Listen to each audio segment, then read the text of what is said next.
Okay, good morning friends. మనము నిన్న డోలా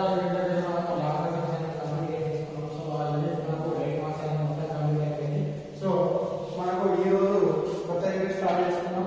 ఓకేనా, కొత్త యూనిట్ వచ్చేసి 7th మధ్యలో విశేషం కదా, డైరెక్ట్ లాంగ్వేజ్ చెప్పేస్తున్నాం కాబట్టి 2 లాంగ్వేజెస్ అయిపోయినాయి. కాబట్టి ఇప్పుడు ఈ యూనిట్లో మనకు 4 మార్క్స్ మరియు 2 మార్క్స్ రెండు ఉండడం జరుగుతుంది. ఓకేనా, 4 మార్క్స్ అండ్ 2 మార్క్స్. సో రెండు ఇంట్లో మనం కవర్ చేసినప్పుడు ఆ యొక్క అంటే మొత్తం ఈ యూనిట్లో మనకి ఎన్ని మార్క్స్ ఉంటాయంటే 6 మార్క్స్ వస్తాయి.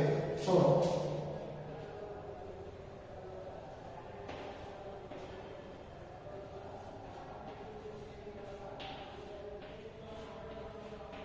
కణాల వ్యవస్థలు భ్రమణ గమన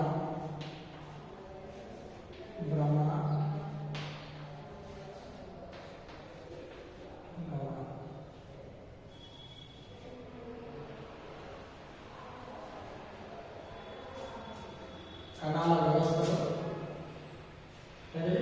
భ్రమణ గమనం. ఎందుకంటే మనకు మార్క్స్ వచ్చేసి మనకు వెయిటేజ్ 4+2 = 6 మార్క్స్ రావడం జరుగుతుంది. మొత్తం మనకి ఎన్ని మార్క్స్ వస్తాయి? 6 మార్క్స్ వస్తాయి.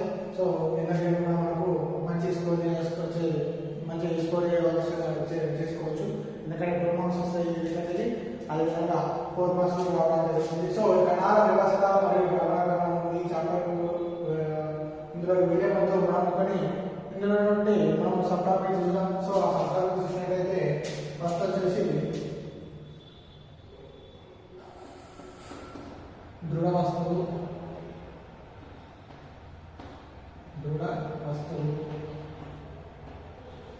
నెక్స్ట్ స్థానాంతర చలనం.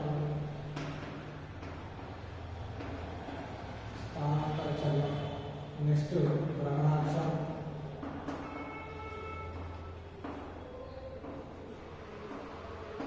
నెక్స్ట్ భ్రమణ గమనం అనేది భ్రమణ గమనం. అదేవిధంగా నెక్స్ట్ ద్రవ్యరాశి కేంద్రం.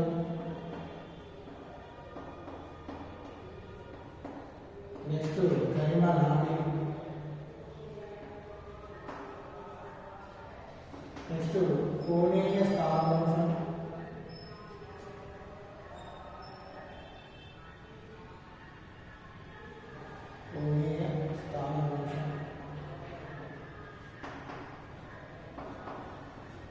నెక్స్ట్ కోణీయ వేగం.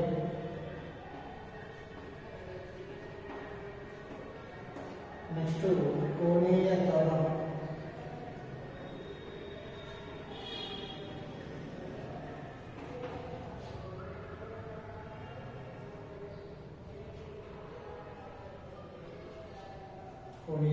సో మనం ఏ విధంగా అర్థమైనటువంటి సబ్ టాపిక్స్ మనం చూద్దాం.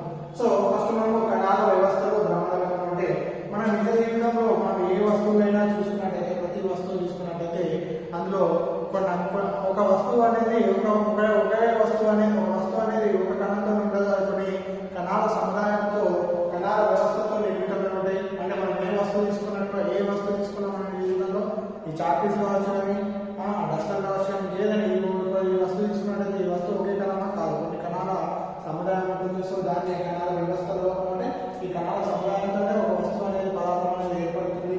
సో ఈ విధంగా కణాల వ్యవస్థల గురించి అదేవిధంగా ఒక వస్తువు భ్రమణ గమనం ఏ విధంగా చెందుతుందో, అంటే ఆ భ్రమణ గమనం అంటే ఏ విధంగా ఈ సబ్టాపిక్స్ చూద్దాం. ఈ విధంగా అంటే మనము నిజ జీవితంలో ఉన్నటువంటి ప్రతి వస్తువు కొన్ని కణాల వ్యవస్థలతో నిర్మితమై ఉంటుంది.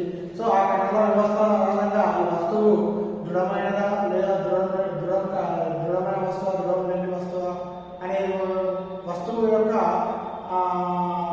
దాని యొక్క ఆకారం ఏ విధంగా ఉందో దాన్ని బట్టి ఆ వస్తువు ఏ వస్తువు అనేది మనం చెప్పగలుగుతాం. సో అలాగే కాబట్టి ఫస్ట్ మనం తీసుకున్నట్టయితే దృఢ వస్తువు ఏంటిది? దృఢ వస్తువు ఏంటిది? ఏ వస్తువు అయితే మార్పు చెందకుండా, ఏంటిది? ఏ వస్తువు అయితే మార్పు చెందకుండా పరిపూర్ణంగా ఆకారం కలిగి ఉంటుందో ఏమంటున్నాం? ఏ వస్తువు అయితే మార్పు చెందకుండా. సో ఏదైనా వస్తువు మార్పు చెందకుండా మార్పు చెందకుండా ఎట్లుండాలా పరిపూర్ణంగా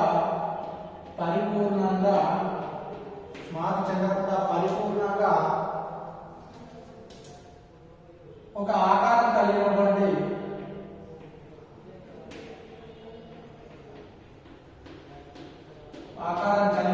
వస్తువుని ఏమంటున్నామంటే దృఢ వస్తువు అంటారు.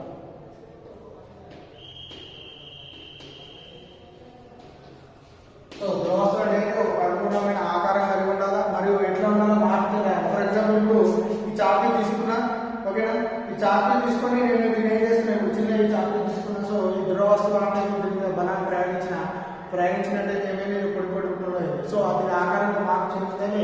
సో మార్పు చెందింది. సో పరిపూర్ణంగా కూడా మార్పు చెందకుండా ఉన్నటువంటి అటువంటి వస్తువులను ఏమంటున్నామంటే దృఢ వస్తువులు తీసుకున్నాం. దృఢ వస్తువులు చెప్తే ఫర్ ఎగ్జాంపుల్ ఈ డస్టర్ తీసుకున్నట్లయితే ఏంటి దృఢ వస్తువు కదా, దీన్ని ఆకారంలో మార్పు వస్తుందో రాదు.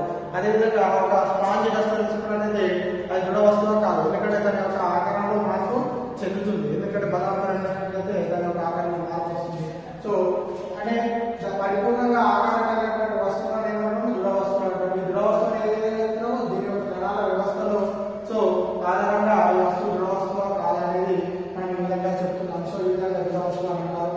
నెక్స్ట్ ఏంటిది స్థానాంతర చలనం. ఏంటిది స్థానాంతర చలనం. నెక్స్ట్ ఏమంటాము స్థానాంతర చలనం. స్థానాంతర చలనం అంటే ఏంటిదేమో ఏదైనా చలనంలో ఏ చలనంలో అయినా ఒక వస్తువు ఒక దృఢ వస్తువు తీసుకున్నట్టయితే ఏదైనా ఒక చలనంలో ఒక వస్తువు తీసుకున్నట్టయితే ఆ వస్తువు ఒక చోటు నుండి మరొక చోటుకి స్థానాంతరం చెందినట్టయితే ఏంటిది ఒక చోటు నుండి మరొక చోటుకి ఆ మొత్తం వస్తువు స్థానాంతరం చెందినట్టయితే దాని అంటాము స్థానాంతర చలనం. అంటే మొత్తం వస్తువు వస్తువు అనేది ఏ చలనంలో అయినా అంటే ఏ చలనం తీసుకున్నా కానీ ఏ చలనంలో అయినా వస్తువు ఎట్లా ఉంటుందా ఒక చోటు నుండి మరొక చోటుకు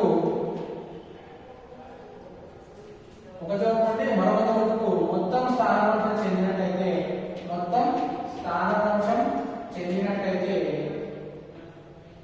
సో అప్పుడేమంటాము ఆ వస్తువు స్థానాంతర చలనం చెందింది అని అంటాం. అంటే ఆ వస్తువు స్థానాంతర చలనం చెందింది అని అంటాం. ఈ విధంగా ఆ వస్తువు ఏమైంది దృఢ వస్తువు తీసుకున్నా ఏ వస్తువు తీసుకున్నా ఆ వస్తువు ఎట్లుండాలా ఏ చలనంలో ఉన్నా సరే ఆ వస్తువు ఎట్లుండాలా ఒక చోటుని మరొక చోటుకు మొత్తం ఆ వస్తువు స్థానాంతరం చెందినట్టయితే దాన్ని ఏమంటాము స్థానాంతర చలనం అని అంటున్నాము. అదేవిధంగా నెక్స్ట్ ఏమంటాము భ్రమణాక్షం. ఏంటిది భ్రమణాక్షం. మరి భ్రమణాక్షం అంటే ఏంటమ్మా ఏదైనా ఒక వస్తువు తన చుట్టూ తాను ఏదైనా ఒక వస్తువు తీసుకున్నట్టయితే తన చుట్టూ తాను ఏ సరళరేఖ పరంగా చలిస్తుందో దాన్ని భ్రమణాక్షం అని అంటాము. ఏమంటున్నాము ఏదైనా ఒక వస్తువు తీసుకున్నట్టయితే ఆ వస్తువు తన చుట్టూ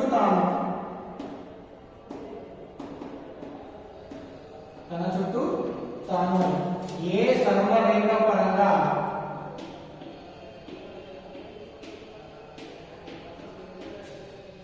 ఒక వస్తువు తీసుకున్నట్టయితే తన చుట్టూ తాను ఏ సరళ రేఖ పరంగా చలనం చేస్తుందో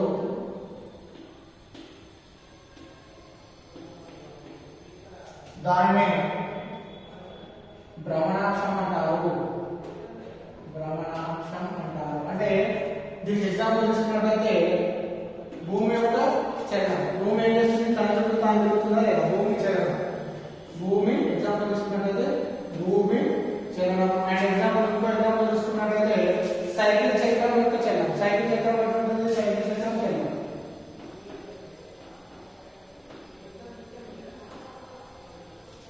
సైకిల్ చక్రం యొక్క చలనం అంటే ఏదైనా ఒక ఫర్ ఎగ్జాంపుల్ ఏదైనా ఒక వస్తువు ఏం చేస్తుంది ఇప్పుడు తన చుట్టూ తాను తిరుగుతుంది. సో తన చుట్టూ తాను తిరుగుతూ ఏంటిది ఏదైనా ఒక సరళ పరంగా ఏం చేస్తుంది తన చుట్టూ తాను తిరుగుతున్నట్టయితే దీన్ని ఏమంటామో ఒక భ్రమణాక్షంగా మనం తీసుకోవడం జరుగుతుంది. సో దీన్ని తన చుట్టూ తాను ఏ సరళరేఖ పరంగా ఒక వస్తువు చలనం చేస్తుందో దాన్ని ఏమంటాము భ్రమణాక్షం అంటాము.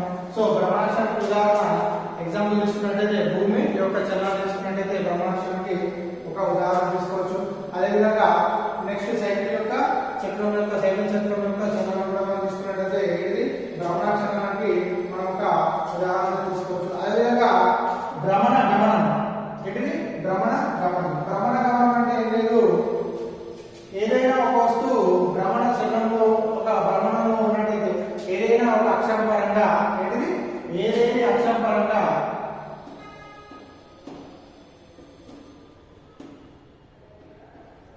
ఏదేని అక్షం పరంగా భ్రమణంలో ఉన్నట్టయితే భ్రమణంలో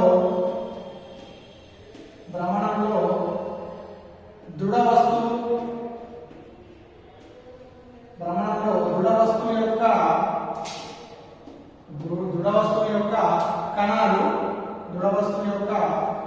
కణాలు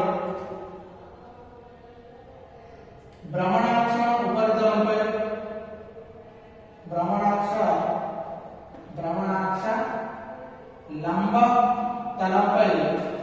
లంబ తలంపై భ్రమణాక్ష బిందువులను కేంద్రంగా చేసుకొని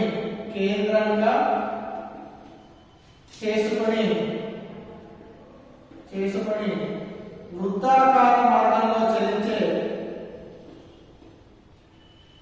మార్గంలో చలించే చలనాన్ని ఏమంటారంటే భ్రమణ గమనం అంటారు. అంటే భ్రమణ గమనం అంటే ఏం చెప్తున్నాము? ఏదైనా ఒక అక్షం తీసుకున్నట్టయితే ఆ అక్షంగా భ్రమణంలో ఒక దృఢ వస్తువు ఉన్నట్టయితే ఆ దృఢ వస్తువు యొక్క ఏవైతే కణాలు ఉంటాయో దృఢ వస్తువు యొక్క కణాలు ఏంటిది భ్రమణాక్షానికి లంబంగా ఆ భ్రమణాక్షంపై బిందువులను ఏం చేస్తున్నాయి? కేంద్రంగా చేసుకుని ఏం చేస్తున్నాయి? ఒక వృత్తాకార మార్గంలో తిరుగుతున్నాయి. ఎట్లా తిరుగుతున్నాయంట?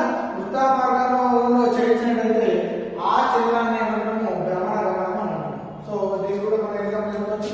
ఒక అక్షరం తీసుకుంటాం, ఈ అక్షరం పరంగా సో ఏదైనా గమనంలో ఉన్నట్టయితే సో దీని నుండి మనం ఏం చేస్తున్నామంటే ఒక వృత్తాకారం దీన్ని వృత్త కేంద్రంగా చేసుకుని ఏం చేస్తుంది? ఇక్కడికి వెళ్ళి ఒక కొంత వేగంతో ఆ యొక్క వస్తువు చలనంలో ఉన్నట్టయితే సో దీన్ని మనము భ్రమణ గమనం అని అంటున్నాం. భ్రమణాక్షం పరంగా ఒక వస్తువు చేసే కణాల యొక్క ఏంటిది గమనాన్ని ఏమంటున్నాము?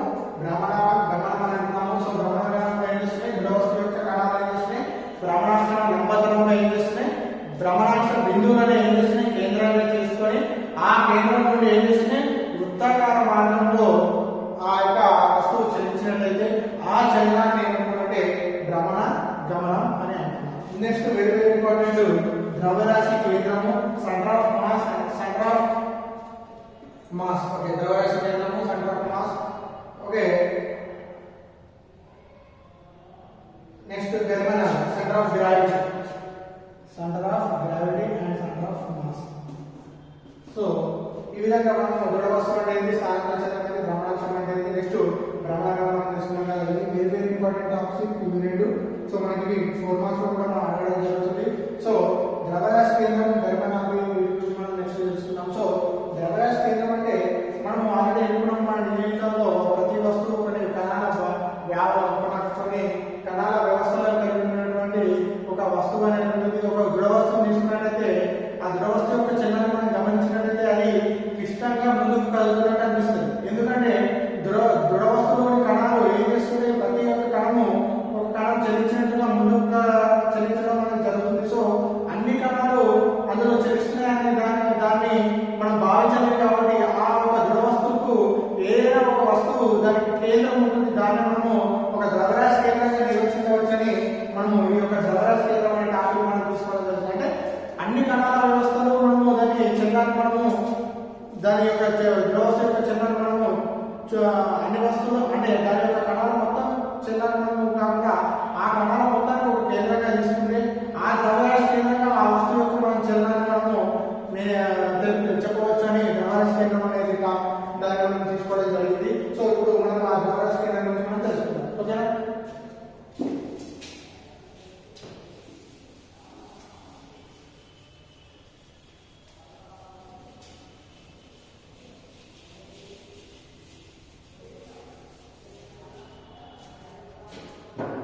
సో ద్రవ్యరాశి కేంద్రం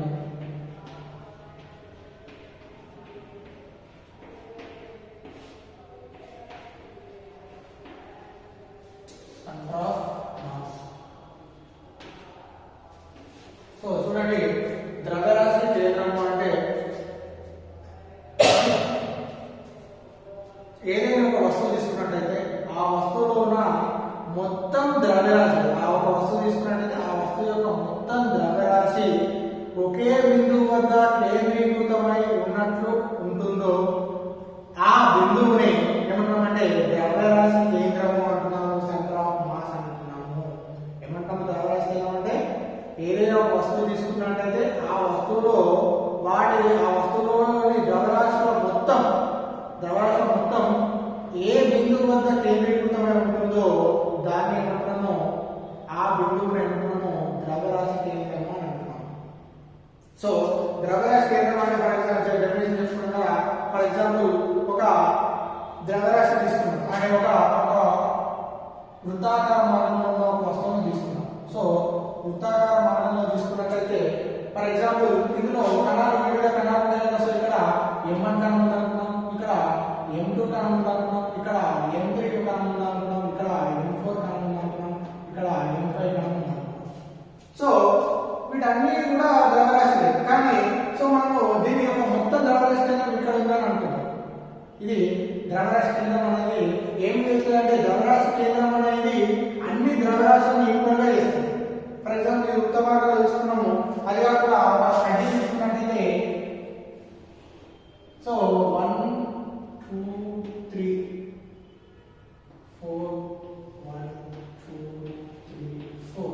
సో ఈ ద్రవ్యరాశి కేంద్రాన్ని ఇక్కడ తీసుకుంటాం సెంటర్ ఆఫ్ మాస్. అదేవిధంగా ఇక్కడ మనము సెంటర్ ఆఫ్ మాస్ అంటే ఏ విధంగా మనం ద్రవ్యరాశి కేంద్రాన్ని తీసుకుంటున్నామంటే ఫర్ ఎగ్జాంపుల్ ఇక్కడ ద్రవ్యరాశి, ఇక్కడ ద్రవ్యరాశి, ఇక్కడ ద్రవ్యరాశి, ఇక్కడ ద్రవ్యరాశి, ఇక్కడ. సో ఈ ద్రవ్యరాశులన్నింటినీ ఒక ఫర్ ఎగ్జాంపుల్ ఇక్కడ ద్రవ్యరాశి మనం ఇక్కడికి వెళ్ళి ఈ విధంగా మనం తీసుకున్నట్టయితే అదేవిధంగా ఇక్కడ ద్రవ్యరాశి ఇక్కడ తీసుకుంటాం, M2 నుంచి ఇక్కడ తీసుకుంటాం, అదేవిధంగా M3 నుంచి ఈ విధంగా తీసుకుంటాం.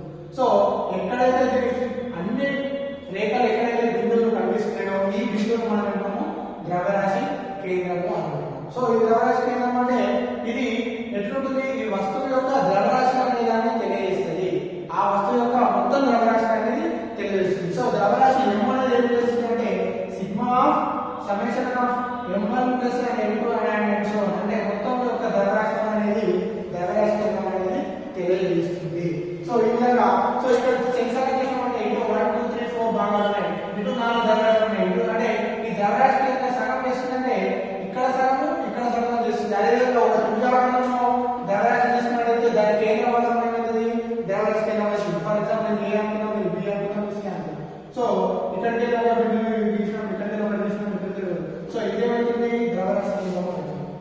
సో ఈ విధంగా ద్రవ్యరాశి అంటే ప్రతి వస్తువుకు ఈ వస్తువు తీసుకున్నట్టయితే ఫర్ ఎగ్జాంపుల్ వస్తువు తీసుకున్నట్టయితే ఇక్కడ ద్రవ్యరాశి ఉంటుంది, ఇక్కడ ద్రవ్యరాశి, కానీ ఈ ద్రవ్యరాశి మొత్తానికి ఒక కేంద్ర బిందువుగా ఆ మొత్తం ద్రవ్యరాశి ఆంటీ కేంద్రీకృతమై ఉన్నట్టు అనిపిస్తుంది. దాని ఏమంటాము ద్రవ్యరాశి కేంద్రం. ఫర్ ఎగ్జాంపుల్ ఇప్పుడు ఇక్కడ ఆపి ఇక్కడ పెడితే ఇప్పుడు మరి ఈ విధంగా మనం ఇట్లా ఆపడం అనుకో ఏమవుతుంది ఇక్కడ ఆగిపోతుంది కదా. సో అంటే ఎక్కడైతే ఇప్పుడు ఇక్కడ ద్రవ్యరాశి పట్టుకుంటే పడిపోతుంది. సో ప్రతి ద్రవ్యరాశి ఎక్కడ కేంద్రీకృతమవుతుందంటే ఈ ద్రవ్యరాశి మొత్తం కేంద్రము ఏదైనా ఒక ప్లేస్ లో స్థిరంగా ఉంటుంది.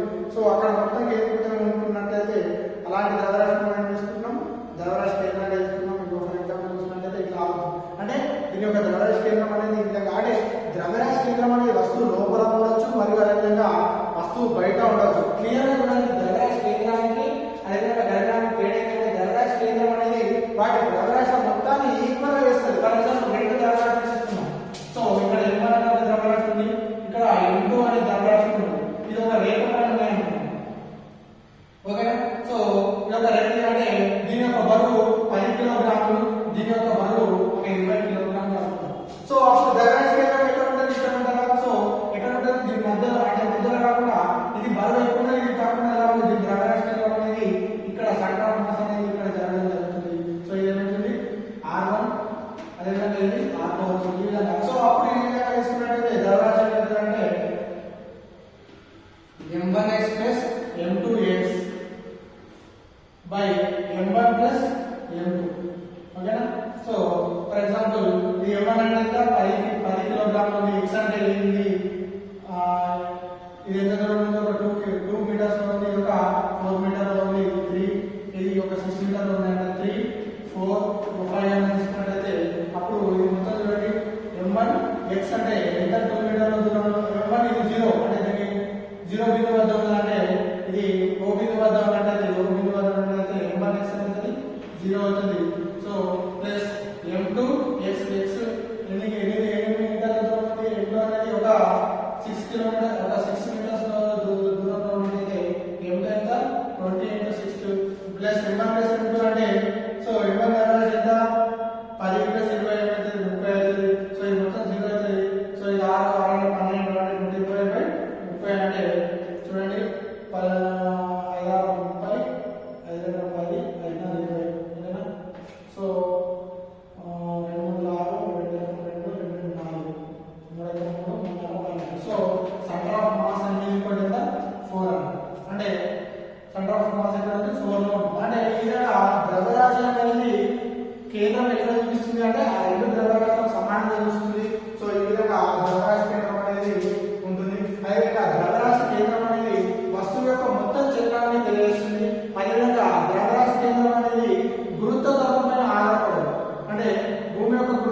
ఎక్కువ మోపుతో లేదా కొంచెం ఏదైనా ఒక లగేజ్ తీసుకొని పోతుంది. అప్పుడు ఈ ఎడ్లబండి ఏం చేస్తుంది, ఎప్పుడైతే ఇది ఒక బండని ఎక్కిందో ఆటోమేటిక్ గా అది ఏమైతుంది, పడిపోవడం జరుగుతుంది.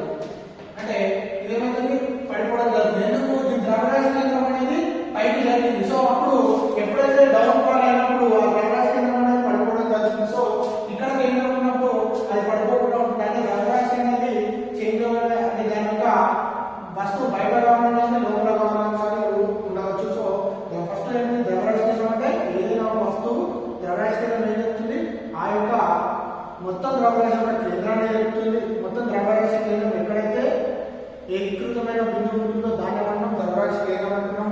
ద్రవ్యరాశి కేంద్రం ఏం చేస్తుంది, ద్రవ్యరాశి తెలియజేస్తుంది. అదేవిధంగా ద్రవ్యరాశి కేంద్రం ఏం చేస్తుంది, వస్తువు యొక్క మొత్తం చలనాన్ని కూడా తెలియజేస్తుంది ఆ ద్రవ్యరాశి కేంద్రం పైన. అదేవిధంగా ద్రవ్యరాశి కేంద్రము ఏంటి, గురుత్వం పైన ఆధారపడదు. నేను ద్రవ్యరాశి కేంద్రం ఫర్ ఎగ్జాంపుల్ మన భూమి మీద వేసిపోయిన ద్రవ్యరాశి కేంద్రం అక్కడనే ఉంటుంది. ఇంకా వేరే గ్రామంలో వేసిపోయినా మనం వస్తువు యొక్క ద్రవ్యరాశి కేంద్రం అదేవిధంగా ఎక్కడ ఉందో అక్కడనే ఉంటుంది. అదేవిధంగా ద్రవ్యరాశి కేంద్రం అనేది ఏం చేస్తుంది, సమరీతి ఒకవేళ సమరీతి గురుత్వ క్షేత్రంలో ద్రవ్యరాశి కేంద్రం ఏమవుతుంది, గరిమనాభం అవుతుంది. సో ఇది చాలా మైనర్, కొంచెం తేడా ఉంటుంది. ద్రవ్యరాశి కేంద్రము గరిమనాభం అనేది రెండు కొంచెం తేడా ఉంటుంది. సో ఈ విధంగా ద్రవ్యరాశి కేంద్రం అనేది అదేవిధంగా వస్తువు లోపల కానీ బయట కానీ ఉండవచ్చు. ఈ విధంగా ద్రవ్యరాశి కేంద్రాన్ని మనం డిఫైన్ చేయవచ్చు. ఓకేనా, ఇది దీన్ని తీసుకున్నట్లయితే ద్రవ్యరాశి కేంద్రము అని అంటారు కదా. సో ఈ విధంగా ప్రతి వస్తువు తీసుకున్నట్లయితే దాని ద్రవ్యరాశి కేంద్రం ఇవన్నీ ఒక ఆకారం ఉన్నాయి. ఫర్ ఎగ్జాంపుల్ ఆకారం ఒక వస్తువు తీసుకున్నట్లయితే సో ఈ యొక్క ద్రవ్యరాశి అంటారు. సో దీని అన్నింటినీ మనం వీటి యొక్క తీసుకున్నట్లయితే ఇది అనేది దాని యొక్క ద్రవ్యరాశి కేంద్రం అనేది అవుతుంది. ఈ విధంగా ద్రవ్యరాశి కేంద్రాన్ని మనం ఈ విధంగా డిఫైన్ చేయవచ్చు. ఇది ద్రవ్యరాశి కేంద్రం. ఓకేనా, నెక్స్ట్ గరిమనాభి. ఏంటిది, గరిమనాభి.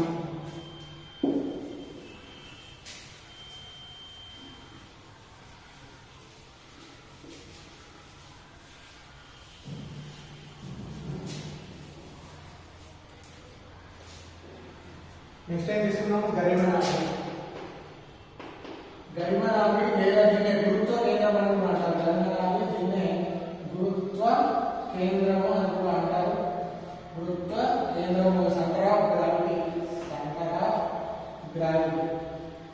సో ఇక్కడ మనం ఈజీగా తెలుసుకోవచ్చు. సెంటర్ ఆఫ్ గ్రావిటీ అంటే ఏ వస్తువులో అయితే మొత్తం గురుత్వ ఆకర్షణ బలం, ఏ వస్తువులో అయితే మొత్తం గురుత్వ ఆకర్షణ బలం ఒక బిందువు వద్ద కేంద్రీకృతమై ఉంటుందో ఆ బిందువునే కేంద్రము గరిమనాభి లేదా గురుత్వ కేంద్రము అని అంటాము. ఇక్కడేమో ద్రవ్యరాశి మొత్తం ఏ బిందువు వద్ద కేంద్రీకృతమవుతుందో దాన్ని ద్రవ్యరాశి కేంద్రం అంటాము. ఆడ గరిమనాభి లేదా గురుత్వ కేంద్రం అంటాము. ఎక్కడైతే గురుత్వ ఆకర్షణ బలం మొత్తం కేంద్రీకృతం అవుతుందో దాన్ని అంటాము గురుత్వ కేంద్రము అని అంటున్నాము. సో గురుత్వ కేంద్రము లేదా దీని మనము గరిమనాభి అంటున్నాము. గరిమనాభి లేదా గురుత్వ కేంద్రము వస్తువు యొక్క భారాన్ని తెలియజేస్తుంది. ఏంటిది, వస్తువు యొక్క భారాన్ని తెలియజేస్తుంది. ఫర్ ఎగ్జాంపుల్ తీసుకున్నట్లయితే ఇంతకుముందు చెప్పిన ఫర్ ఎగ్జాంపుల్ చార్ట్లో ఈ డస్టర్ ఉంది. ఈ డస్టర్ ఏం చేస్తున్నాము, ఈ డస్టర్ ఇప్పుడు ఫర్ ఎగ్జాంపుల్ ఈ చాక్ పీస్ ఉందంటున్నాము. ఈ చాక్ పీస్ అనేక కణాలతో ఉన్నది. ప్రతి కణానికి కొంత ద్రవ్యరాశి ఉంటుంది. ద్రవ్యరాశితో పాటు గురుత్వత్వం ఉంటుంది. అంటే ఎంజీ గురుత్వత్వం అనేది కూడా ఉంటుంది. సో నేను ప్రతి దానికి ఇక్కడ ప్రతి దగ్గర ఉంటుంది. సో ఇక్కడ ఫర్ ఎగ్జాంపుల్ ఈ చాక్లెట్ తీసుకున్నాను. సో ఈ విధంగా చాక్లెట్ తీసుకున్నాను. ఈ చాక్లెట్ తీసుకున్నట్టయితే దీంట్లో అన్ని కణాలు ఉన్నాయి. సో ఇక్కడ ఎంజీ ఉంటుంది, ఇక్కడ ఎంజీ ఉంటుంది, ఎంజీ ఉంటుంది, కానీ ఇక్కడ ఎంజీ ఉంటుంది. సో దీన్ని ఎక్కడ గురుత్వాకర్షణ బలం దానికి ఈక్వల్ గా అవుతుందో అక్కడ గరిమనాభి అనేది ఇక్కడ గరిమనాభి అనేది తీసుకుంటాం. ఫర్ ఎగ్జాంపుల్ ఇది ఇక్కడ గురుత్వాకర్షణ బలం ఉంటుంది, ఇక్కడ గురుత్వాకర్షణ బలం ఉంటుంది, ఇక్కడ గురుత్వాకర్షణ బలం ఉంటుంది, ఇక్కడ గురుత్వాకర్షణ బలం ఉంటుంది. కానీ ఇది చూడండి, ఇక్కడ నేను పట్టుకున్నాను, ఏం చేస్తుంది, పడిపోతుంది. అదేవిధంగా ఇక్కడ పట్టుకున్నాను, పడిపోతుంది. సో నేను ఇక్కడ ఎక్కడో దాని యొక్క మిడిల్ ప్లేస్ లో పట్టుకున్నాను అంటే దానికి గురుత్వాకర్షణ బలానికి సమానమైన బలాన్ని మనం పైకి పనిచేస్తాం కాబట్టి అంటే ఈ విధంగా మనము గురుత్వాకర్షణ బలం ఏమైనా ఉంటుంది, కిందికి ఉంటుంది. అంటే గురుత్వాకర్షణ బలం కింది నుంచి మనం పనిచేస్తుంది. మనము పైకి మనం కరెక్ట్ బలాన్ని ప్రయోగం చేసినట్టయితే సో ఏం చేస్తున్నాం, ఇట్లా బలం అనేది ప్రయోగించినట్టయితే ఈ చాప పీస్ అనేది ఆగడం జరుగుతుంది. అంటే ఇక్కడ గురుత్వాకర్షణ కేంద్రానికి ఈక్వల్ అవుతుంది బలం అందించిన బలం. సో ఆటోమేటిక్ గా ఈ చాక్ పీస్ అనేది పడిపోవడం జరుగుతుంది. సో ఈ విధంగా గురుత్వ కేంద్రం అనేది ఏంటిది దాని యొక్క ఏంటిది మొత్తం ఈ యొక్క గ్రావిటేషన్ ఫోర్స్ ఎక్కడైతే అన్ని దగ్గర గురుత్వత్వం ఉంటుంది, గురుత్వ ఆకర్షణ బలం ఉంటుంది. కానీ ఎక్కడైతే దాన్ని ఈక్వల్ గా మనం ఉపయోగించి ఆ యొక్క మొత్తం దాన్ని కేంద్రాన్ని ఆ గురుత్వాకర్షణ బలం దగ్గర కేంద్రీకృతం ఉంటుందో దాని గురుత్వ కేంద్రం అంటాం. ఫర్ ఎగ్జాంపుల్ తీసుకున్నట్లయితే ఒక తాడు మీద నడిచే వ్యక్తి, మనము సర్కస్ లో చూస్తున్న తాడు నడిచే వ్యక్తి ఏం చేస్తాడు, ఒక కట్టెని పట్టుకొని అటు ఇటు ఈక్వల్ అంటే అంటే ఆ యొక్క కట్టెని పట్టుకొని దాని యొక్క మొత్తం దాని యొక్క గురుత్వ కేంద్రం అనేది ఆ కట్టెని ఈక్వల్ గా చేసుకొని ఆ తాడు పైన బలం మొత్తం ఉండేటట్టుగా చేసుకొని పడిపోకుండా ఉండడం జరుగుతుంది. ఈ విధంగా గురుత్వ కేంద్రం తీసుకుంటున్నాం. సో అంటే ఏ వస్తువు తీసుకున్నా, ఫర్ ఎగ్జాంపుల్ ఒక అక్రమాకార కట్ట తీసుకున్నాము, కట్ట తీసుకొని సో ఇక్కడ ఎంజీ ఉంటుంది, ఇక్కడ ఎంజీ ఉంటుంది, ఇక్కడ ఎంజీ ఉంటుంది, ఎంజీ ఉంటుంది, ఎంజీ ఉంటుంది, ఆ విధంగా ఉంటుంది. సో దీన్ని సెంటర్ ఆఫ్ గ్రావిటీ ఏ విధంగా అంటే ధర్మనాభ ఏ విధంగా ఉంటుంది అంటే ఇక్కడ ఎందుకంటే ఫర్ ఎగ్జాంపుల్ ఇక్కడ కట్టిన మనకు అదేమవుతుంది, ఇక్కడ కడితే అదేమవుతుంది, ఈ విధంగా అంటే ఈ విధంగా వేరడం జరుగుతుంది. అదేవిధంగా ఇక్కడ కట్టినట్టయితే ఇక్కడ కట్టినట్టయితే ఇక్కడ కడితే ఏ విధంగా ఇటు M1 అనుకోండి, ఇది M1 అనుకోండి, M3, M4, M5, MG, G అని గుర్తుదాం అంటే ఎటు వేరడం జరుగుతుంది. సో M4 ని ఇక్కడ కట్టినట్టయితే అప్పుడు ఏమవుతుంది, ఈ విధంగా వేరడం జరుగుతుంది. అంటే మొత్తం అనేది అదే ఈ సంఖ్యగా కట్టినట్టయితే అప్పుడు ఏమవుతుంది, సో ఇక్కడ కరెక్ట్ వేరే చేసినట్టయితే ఈ విధంగా ఉండడం జరుగుతుంది. అంటే ఆ గురుత్వ కేంద్రం వల్ల మనం వచ్చినట్టయితే అక్కడ ఏమవుతుంది, అది కింద పడిపోకుండా ఒక అక్రమంగా కట్టడం ఉంది. సో గురుత్వ కేంద్రం మన ధర్మనాభి సేమ్ అవుతుందా సార్ అంటే ఖచ్చితంగా ఎక్కడైనా అంటే ఒక ఏది మా క్రమానుగతమైన ఒక క్రమంగా ఉన్నటువంటి వస్తువులో అటువంటి వస్తువులు తీసుకున్నట్టయితే ఆ వస్తువులో ఏమవుతుంది, ధర్మనాభి మరియు నెక్స్ట్ అయితే ద్రవ్యరాశి కేంద్రం అనేది ఈక్వల్ గా అవుతుంది. అదేవిధంగా అక్రమ ఆకారంలో ఉన్నటువంటి వస్తువుల్లో ఏమైతుంది, ధర్మనాభి అనే విధంగా ద్రవ్యరాశి కేంద్రం అనేది అది ఈక్వల్ గా ఉండదు. ఫర్ ఎగ్జాంపుల్ ఇక్కడ చూసుకున్నట్టయితే ధర్మనాభి అనేది గురుత్వ తరుణం పైన ఆధారపడుతుంది, కానీ ద్రవ్యరాశి కేంద్రం అనేది గురుత్వ తరుణంపై ఆధారపడుతుంది. ఫర్ ఎగ్జాంపుల్ ఇక్కడ గురుత్వ తరుణం, ఫర్ ఎగ్జాంపుల్ ఈ చాక్ పీస్ ఒక 5 గ్రాములు ఒక 6 గ్రాములు ఫర్ ఎగ్జాంపుల్ ఒక బాల్ తీసుకున్నాం, ఒక బాల్ కానీ ఒక వస్తువు తీసుకున్నట్టయితే ఒక 60 కిలోలు ఉన్నాయనుకో, ఈ భూమి మీద దాని యొక్క గ్రావిటేషన్ వల్ల ఏమైంది ఒక 60 కిలోల బరువు అనేది ఉన్నాయనుకో, ఇదే ఇదే వస్తువును ఒకవేళ చంద్రుడి పైన తీసుకున్నట్లయితే దాని యొక్క బరువు అనేది 1/6 అనేది తగ్గడం జరుగుతుంది, 1/6 తగ్గడం జరుగుతుంది. సో ఇక్కడ 60 కిలోగ్రాముల బరువు భారం అనేది అక్కడ వచ్చేసరికి 6 కిలోగ్రాములు అనేది రావడం జరుగుతుంది. అంటే ఎందుకు ద్రవ్యరాశి కానీ గురుత్వ అంటే గర్భనాభి గురుత్వ కేంద్రం అనేది అంటే గర్భనాభి అంటే ద్రవ్యరాశి అనేది చేంజ్ అవుతుంది, కానీ గురుత్వ కేంద్రం అనేది భారం అనేది చేంజ్ అవుతుంది, కానీ ద్రవ్యరాశి కేంద్రం అనేది చేంజ్ కాదు. సో అంటే ద్రవ్యరాశి కేంద్రం అనేది గురుత్వ కేంద్రం అనేది ఏంటి దేని మీద ఆధారపడుతుంది, గురుత్వ తరుణం పైన ఆధారపడుతుంది. అసమానైతే గురుత్వాకర్షణ బలంలో ఏమైతుంది, ద్రవ్యరాశి కేంద్రము గరిమనాభి ఏకీభవించారు. అంటే ఫర్ ఎగ్జాంపుల్ ఇదే కట్టి ఒక కడ్డీ తీసుకున్నాం, ఇక్కడ గరిమనాభి ఎక్కువ ఉన్నది, ఇక్కడ గురుత్వాకర్షణ బలం ఎక్కువ ఉంది, ఇక్కడ గురుత్వాకర్షణ బలం తక్కువ ఉన్నది. సో అప్పుడు ఏమైతే దీని యొక్క గరిమనాభి ఇక్కడ అవుతుంది, అదేవిధంగా ద్రవ్యరాశి కేంద్రం అనేది ఇక్కడ సెంటర్ ఆఫ్ గ్రావిటీ అవుతుంది, సెంటర్ ఆఫ్ మాస్ అవుతుంది. అదేవిధంగా సమరీతి గురుత్వాకర్షణ బలంలో ద్రవ్యరాశి కేంద్రము మరియు గరిమనాభి రెండు కూడా ఏకీభవిస్తాయి. సో ఇక్కడ సెంటర్ ఆఫ్ గ్రావిటీ ఉంటుంది, అక్కడ ఇక్కడ సెంటర్ ఆఫ్ మాస్ అనేది ఉంటుంది. ఈ విధంగా అంటే సమరీతి దానిలో మాత్రమే ఉంటుంది, అసమరీతి మాత్రంలో ద్రవ్యరాశి కేంద్రం మరియు గరిమనాభి అనేది ఏకీభవించరు. ఈ యొక్క వస్తువు యొక్క భారాన్ని తెలుస్తుంది గురుత్వ కేంద్రం అనేది, గరిమనాభి వస్తువు యొక్క భారాన్ని తెలియజేస్తుంది. అదేవిధంగా ఈ గురుత్వ తరుణంపై ఆధారపడుతుంది. అదేవిధంగా ఈ వస్తువు లోపల మాత్రమే గరిమనాభి అనేది ఉండడం జరుగుతుంది. సో ఈ విధంగా ద్రవ్యరాశి కేంద్రము మరియు ఏంటిది గరిమనాభి మనకు ఎగ్జాంపుల్ అంటే ఈ విధంగా తీసుకోవచ్చు.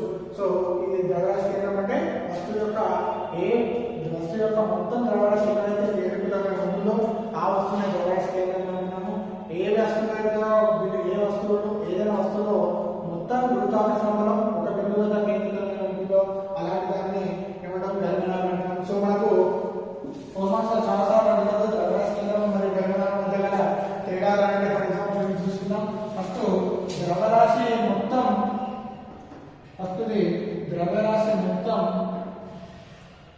ఏ బిందువు వద్ద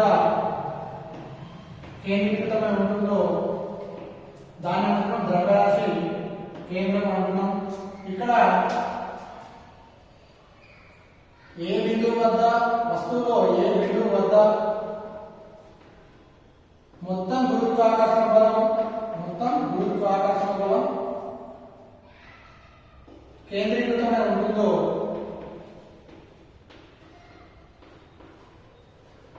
ఆ బిందువును ఏమంటున్నాము? గురుత్వ కేంద్రం లేదా గర్భనాభి అంటున్నాం. సో ద్రవ్యరాశి కేంద్రం అనేది ద్రవ్యరాశి తెలియజేస్తుంది. ద్రవ్యరాశి కేంద్రం తెలియజేస్తుంది, ద్రవ్యరాశి తెలియజేస్తుంది.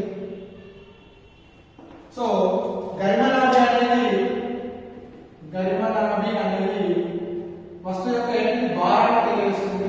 భారం తెలియజేస్తుంది ఏమో వస్తువు యొక్క ద్రవ్యరాశి అనేది తెలియజేస్తుంది. సో అదేవిధంగా నెక్స్ట్ ద్రవ్యరాశి అనేది గురుత్వ త్వరణంపై ఆధారపడదు. గరిమనాభి ఏమైతుంది? గురుత్వ త్వరణంపై ఆధారపడుతుంది.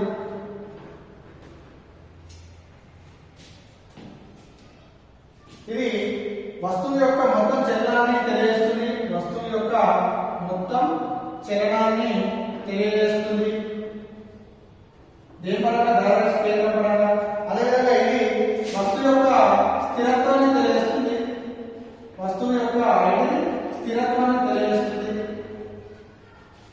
నెక్స్ట్ ఇది వస్తువు లోపల కానీ బయట కానీ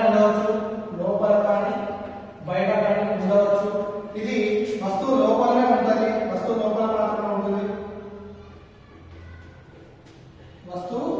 లోపల మాత్రమే ఉంటుంది. సో ఇది నెక్స్ట్ ఇదేంటి? సమరీతి